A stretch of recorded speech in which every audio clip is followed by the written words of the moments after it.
Selamat datang di channel saya. Perkenalkan, nama saya Alfrida.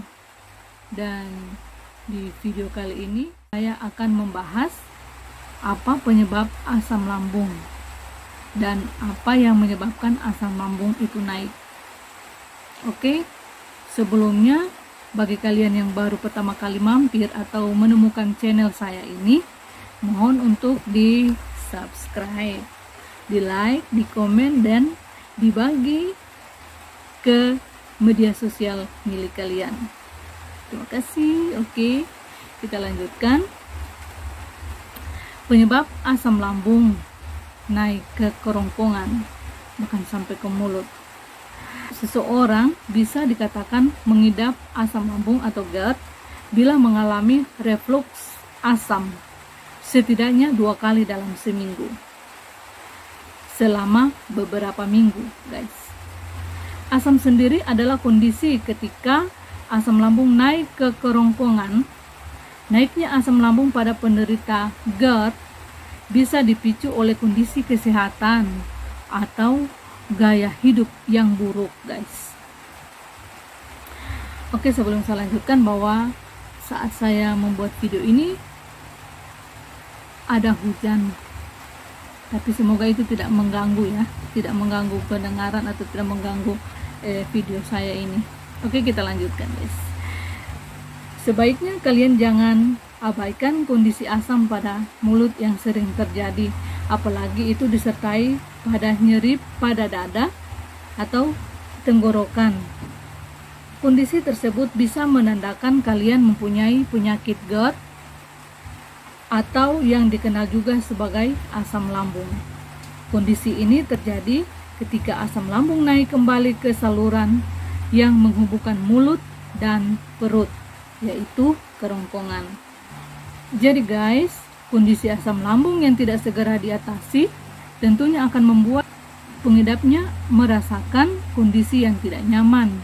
Untuk itu, penting untuk mengetahui beberapa hal yang dapat menyebabkan asam lambung naik pada penderita GERD. Yuk kita simak sama-sama dalam penjelasan berikut ini. Penyakit GERD atau asam lambung merupakan gangguan pada sistem pencernaan yang mempengaruhi cincin otot atau katup antara kerongkongan dan perut. Jadi dari kerongkongan sampai ke lambung itu ada katup di situ, di mana masuknya makanan yang dari mulut ke kerongkongan sampai ke lambung. Bagian otot ini disebut juga sebagai les. Itu kependekannya, itu les. Normalnya, otot tersebut akan terbuka ketika kamu menelan sesuatu menuju ke perut. Setelah makanan masuk, secara otomatis otot tersebut akan kembali mengatup untuk mencegah makanan tadi atau isi dari dalam perut itu naik kembali ke kerongkongan, naik kembali menuju ke kerongkongan. Nah, pada pengidap GERD, otot tersebut atau yang disebut les tadi mengalami gangguan sehingga gerakan menutupnya menjadi lemah dan tidak rileks. Dengan begitu, isi perut atau lambung dapat dengan mudah kembali menuju kerongkongan. Jika kondisi ini terjadi terus-menerus, maka lapisan kerongkongan dapat mengalami iritasi hingga peradangan, guys. Dan ada beberapa penyebab yang memicu kondisi GERD pada seseorang. Yang pertama adalah kondisi kesehatan seseorang.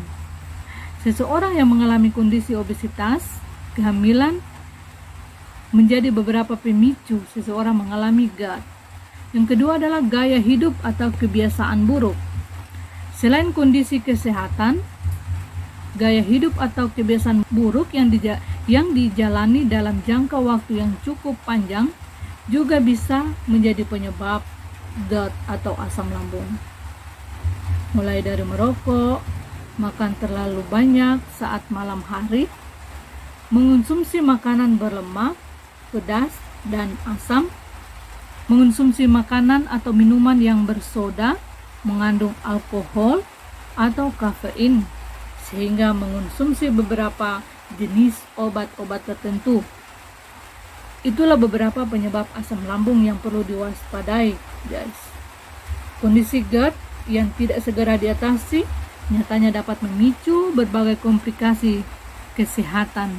Dan gejala yang perlu diwaspadai adalah agar penyakit GERD atau asam lambung bisa ditangani sesegera mungkin, kamu perlu mengenali gejalanya. Dan berikut gejala GERD yang perlu kalian ketahui. Yang pertama adalah rasa sensasi seperti terbakar di dada yang biasanya terjadi setelah makan dan bisa memburuk pada malam hari. Jadi ketika asam lambung naik, itu sensasi rasa terbakar di dada itu biasanya terjadi setelah makan, dan biasanya pada malam hari itu lebih parah. Kemudian kesulitan menelan, regurgitasi makanan atau cairan asam, terasa seperti ada benjolan di tenggorokan. Jadi di tenggorokan itu karena asam lambung naik, itu asam sekali, jadi menyebabkan iritasi, dan itu akan menyebabkan kerongkongan atas itu bengkak, dan itu yang menyebabkan kita sulit untuk menelan. Dan juga pada sebagian orang akan mengalami batuk kronis, bahkan sampai pada TBC. Bisa guys itu. Apalagi batuknya berkepanjangan. Menurut artikel yang saya baca, kenapa sampai bisa batuk sampai TBC itu karena asam lambungnya itu sudah menyebar ke paru-paru. Ya, mohon dikoreksi kalau seandainya saya salah. Juga terjadinya radang tenggorokan. Atau kita akan mengalami asma. Bagi kalian yang belum pernah mengalami asma, kalian akan mengalami asma pada saat kalian mengalami GERD. Atau kalian yang sudah mengalami asma, asmanya kalian akan memburuk. Dan ketika kalian mengalami GERD itu, kalian akan kesulitan tidur, guys. Dan itu yang saya alami beberapa tahun ini. Dan di video kali ini juga saya akan membahas gaya hidup dan pengobatan rumahan untuk mengatasi GERD. Jadi ada juga pembahasan untuk bagaimana kita mengatasi GERD yang bisa kita lakukan di dalam rumahnya kita sendiri. Perubahan gaya hidup dapat membantu mengurangi frekuensi reflux itu sendiri, reflux asam itu sendiri. Jangan lupa untuk selalu menjaga kondisi berat badan. Hai ibu-ibu, jaga berat badan agar tetap sehat. Kondisi obesitas yang tidak diatasi menjadi pemicu penyakit GERD. Untuk itu jangan lupa rutin melakukan olahraga secara teratur dan secara mandiri di rumah kalian masing-masing. Dan bagi kamu perokok aktif, sebaiknya hindari atau menghentikan kebiasaan ini. Merokok mampu menurunkan kemampuan otot tadi itu, kemampuan untuk mengatup atau membuka atau menutup otot tadi itu. Dan itu rokok bisa menyebabkan itu, bisa untuk memperparah itu, guys. Jadi kalau bisa hindari merokok. Dan tidak hanya perokok aktif, bagi kamu yang sering terpapar asap rokok, mungkin dari teman-teman atau mungkin dari suami atau dari anak yang sudah jadi pecandu rokok, harap untuk sebaiknya menghindar agar tidak mengalami efek samping dari paparan asap rokok pada kesehatan kalian, guys.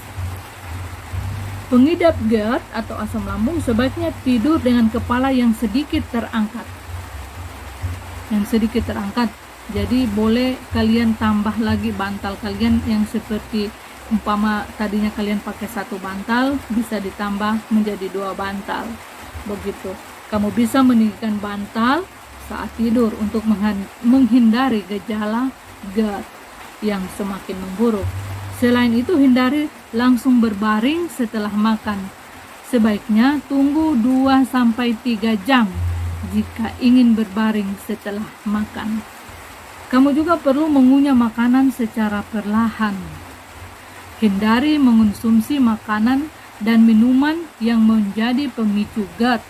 Saat kamu mengalami GERD, tidak ada salahnya gunakan pakaian yang nyaman, apalagi di dalam rumah sendiri ya, yang longgar agar tidak menekan perut atau bagian les tadi atau bagian katup, otot katup tadi ya.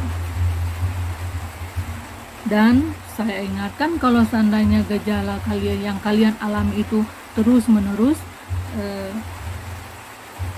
segera kunjungi rumah sakit ketika GERD yang kamu rasakan menyebabkan nyeri pada dada, atau kalian bernafas pendek, begitu sesak napas, segera kalian periksakan ke dokter agar segera mendapatkan penanganan yang tepat, guys. Sekian video saya kali ini, dan di video-video selanjutnya saya akan membahas kenapa sampai asam lambung itu bisa menimbulkan penyakit lain atau gangguan, ya boleh dikatakan gangguan pada mental atau perilaku. Kenapa sampai ada orang yang mengalami asam lambung itu seperti mau mengatakan dirinya seperti mau gila. Ya, itu akan saya bahas di video-video selanjutnya. Jangan lupa, sekali lagi, jangan lupa subscribe, like, and comment agar biar saya lebih semangat untuk membuat konten-konten atau membuat video-video selanjutnya yang sekiranya bermanfaat bagi kalian ya. Demikian video kali ini, dan kita akan berjumpa pada video-video selanjutnya. Dadah.